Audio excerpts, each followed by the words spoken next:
Jaya Radha Madhava Punya Vihari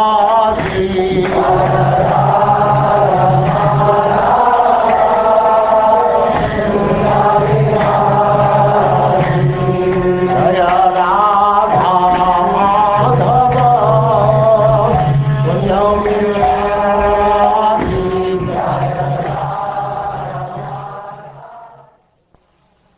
And now Chapter 4. Gajendra returns to the spiritual world.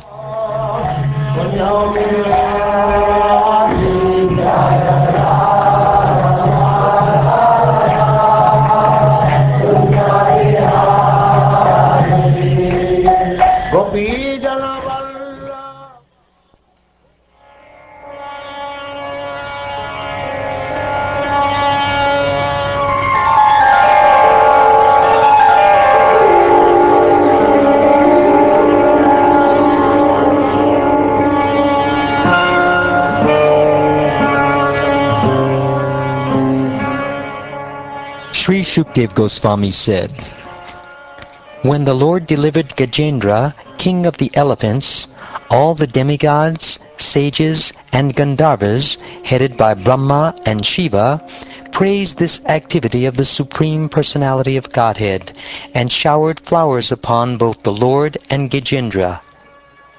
There was a beating of kettle drums in the heavenly planets. The inhabitants of Gandharvaloka began to dance and sing, while great sages and the inhabitants of Charanaloka and Siddhaloka offered prayers to the Supreme Personality of Godhead, Purushottama. The best of the Gandharvas, King Huhu, having been cursed by Devala Muni, had become a crocodile. Now, having been delivered by the Supreme Personality of Godhead, he assumed a very beautiful form as a Gandharva. Understanding by whose mercy this had happened, he immediately offered his respectful obeisances with his head and began chanting prayers just suitable for the Transcendental Lord, the Supreme Eternal, who is worshipped by the choicest verses.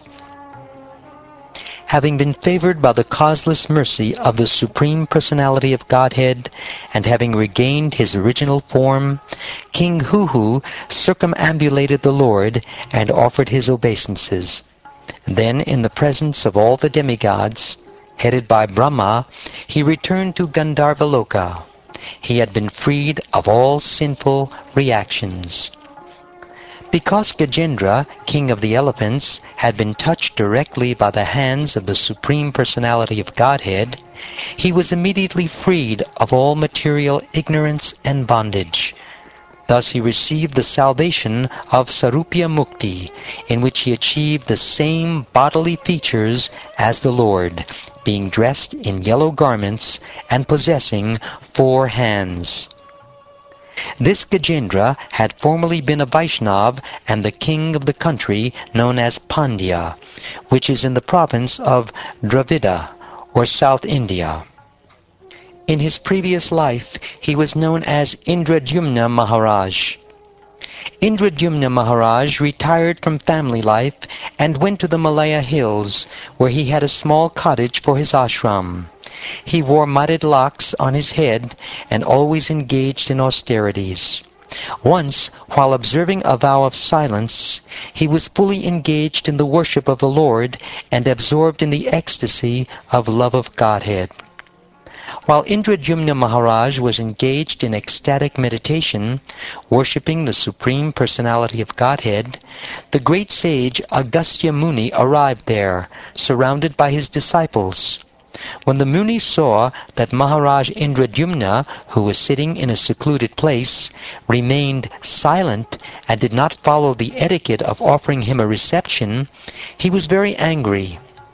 Agastya Muni then spoke this curse against the king. "This king Indradyumna is not at all gentle. Being low and uneducated, he has insulted a Brahmin. May he therefore enter the region of darkness and receive the dull, dumb body of an elephant."